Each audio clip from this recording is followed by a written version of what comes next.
जेव्हा एखादा समाज स्वतःला प्रगत म्हणू लागतो तेव्हा तो खरंच प्रगत झाला आहे का नाही याचा निर्णय त्याच्या साधनांनी होत नाही. तो होतो त्यांच्या संवेदनांनी.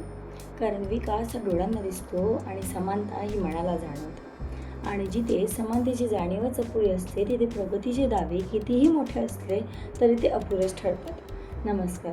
आज मी ज्या विषयावर बोलणार आहे तो विषय केवळ इतिहासातील भाग नाही तर आजच्या समाजातील आरशात दिसणारा वास्तव आहे. तो विषय आहे आजच्या समाजात महात्मा फुलेंचे विचार किती प्रासंगिक. मित्रांनो, समाज प्रगत झाल्याच्या गोष्टी आपण अभिमानाने सांगतो. विकासाच्या उंची गाठल्याचं आपण वारंवार मिळवतो. तंत्रज्ञान, शिक्षण, अर्थव्यवस्था सगळ्या क्षेत्रांमध्ये आपण पुढे गेलो आहोत असं ठामपणे म्हणतो. पण प्रगती या शब्दाचा नेमका अर्थ काय? तो केवळ तांत्रिक विकासात मोजावा की तो माणसांच्या विचारांमध्ये, मूल्यांमध्ये आणि वर्तनातही जाणवायला हवा? हा प्रश्न आजचा नाही. हा प्रश्न त्या काळात उपस्थित झाला जेव्हा समाजाची रचना ही अन्याय, विषमता आणि अज्ञानाच्या आधारावर उभी होती. आणि त्या प्रश्नाला धैर्याने सामोरं जाणारं नाव म्हणजे महात्मा ज्योतिराव फुले.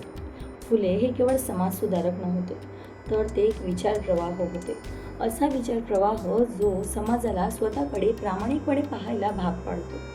मित्रांनो, त्यांनी ज्या काळात कार्य केले तो काळ अन्याय, अज्ञान आणि विषमतेने व्याकुळ होता. ते विषमतेने व्यापलेला होता. जाती व्यवस्थेने माणसात खोलदरी निर्माण केली होती. स्त्रियांना शिक्षणापासून दूर ठेवलं जात होतं आणि अंधश्रद्धा ही विवेकावर मात करत होती. ही परिस्थिती स्वीकारणं सोपं होतं, पण फुलेंनी स्वीकारण्याचा मार्ग न निवडता प्रश्न विचारण्याचा मार्ग निवडला. ते म्हणाले, समाजात असमानता आहे, पण ती का? आणि त्याहून महत्त्वाचं म्हणजे ती दूर कशी करता येईल. आणि याच विचारातून त्यांच्या कार्याची सुरुवात झाली. फुलेंनी समाजातील समस्यांकडे केवळ सुधारण्याच्या दृष्टीने पाहिलं नाही तर त्यांनी त्या समाजांच्या मुळाशी जाण्याचा प्रयत्न केला.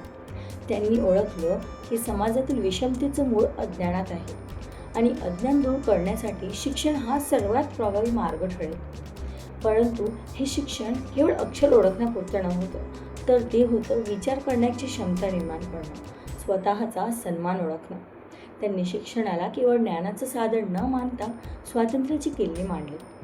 या विचारांची अंमलबजावणी करताना त्यांना प्रचंड विरोध सहन करावा लागला. सामाजिक प्रस्थापित रचनेला त्यांनी दिलेलं आव्हान अनेकांना खटकत होतं, परंतु विरोध, टीका, अडचणी असूनही त्यांनी आपले कार्य थांबवले नाही. आणि या संघर्षमय प्रवासात त्यांना साथ लाभली ती सावित्रीबाई फुले यांची. त्यांनी स्त्री शिक्षणासाठी केलेले कार्य हे केवळ त्या काळापुरते मर्यादित नव्हते तर हे आजही अनेकांसाठी प्रेरणादायी आहेत. मित्रांनो, आज आपण ज्या समाजात जगतो तो प्रगत आणि आधुनिक वाटतो.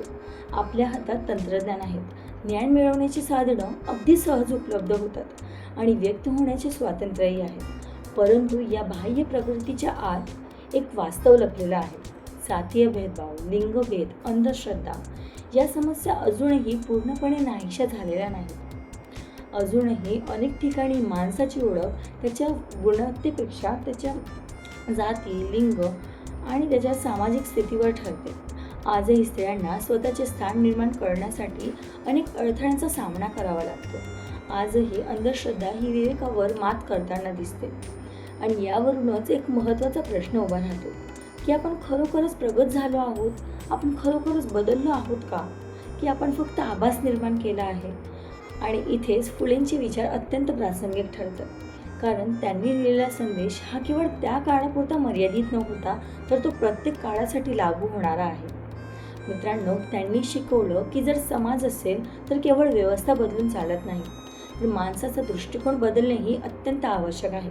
परंतु दृष्टिकोन बदलण्याची गरज केवळ बोलण्यात नाही तर ती कृतीत दिसायला पाहिजे. आजचा तरुण वर्ग हा समाज बदलण्याची सर्वात मोठी ताकद आहे. आपण शिक्षित आहोत, पुढे जात आहोत, परंतु आपल्या शिक्षणाचा उपयोग आपण समाजासाठी करतो का? जर आपल्या शिक्षणामुळे एखाद्याला मार्गदर्शन मिळालं, एखाद्याचा आत्मविश्वास वाढला किंवा एखाद्याला अन्यायाविरुद्ध उभं राहण्याची प्रेरणा मिळाली तरच आपलं शिक्षण खरं ठरेल. मित्रांनो, फुल्यांचे विचार आपल्याला केवळ विचार करायला शिकवत नाही तर ते आपल्याला शिकवतात की कृती कशी करायची. ते आपल्याला विचारांवर कृती करायला शिकवतात. मित्रांनो, म्हणूनच फुले हे केवळ इतिहासातील एक व्यक्तिमत्व नाही तर ते एक जिवंत विचार प्रवाह आहेत. जोपर्यंत समाजात विषमता अस्तित्वात आहे, जोपर्यंत अंधश्रद्धा अंधश्रद्धा आणि अन्यायावर आवाज उठवण्याची गरज आहे, तोपर्यंत महात्मा ज्योतिराव फुले यांचे विचार केवळ प्रासंगिक नाही तर अत्यंत महत्त्वाचे आहेत. मित्रांनो, म्हणूनच आज गरज आहे ती केवळ फक्त विचार मांडण्याची नाही तर ते विचारांना कृतीत सिद्ध करण्याची. आज जर आपण प्रत्येक जणांनी एक छोटासा बदल घडवला, जसे जर आपण एखाद्याची मदत केली, अन्यायाविरुद्ध आवाज उठवला तर खूपच चांगलं होईल. कारण इतिहास विसरणारी माणसं इतिहास घडवू शकत नाही आणि इतिहास घडवणारी माणसं इतिहास विसरू शकत नाही. मित्रांनो, आज आपण जिथे उभे आहोत तिथून पुढचा समाज कसा असेल ही ठरवण्याची ताकद आपल्या हातात आहे. मित्रांनो, आपण असा समाज घडवूया जिथे प्रत्येक जणाला स्वतःची ओळख निर्माण करण्याची संधी मिळेल, जिथे प्रत्येक जण अभिमानाने म्हणू शकेल की हा समाज माझा आहे.